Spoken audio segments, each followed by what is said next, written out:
Alô? Tô com 3 pombos em casa. Eu marquei um de 7h49 e o outro 9h52. É, os dois da mesma equipe. Chegou o seu? É, eu tô falando, tô zoando aquele porco lá do IPS agora. Eles não receberam nada. Hã?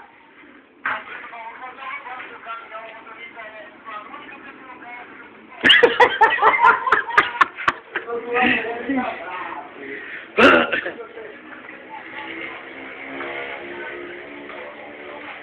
Ele ligou, você zoando ele ligou o telefone. Giovanni é qual?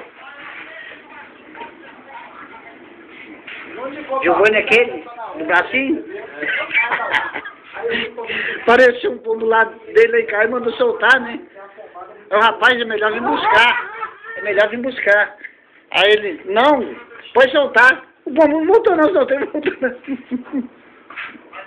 Valeu, boa sorte aí. Vai chegar, se Deus quiser.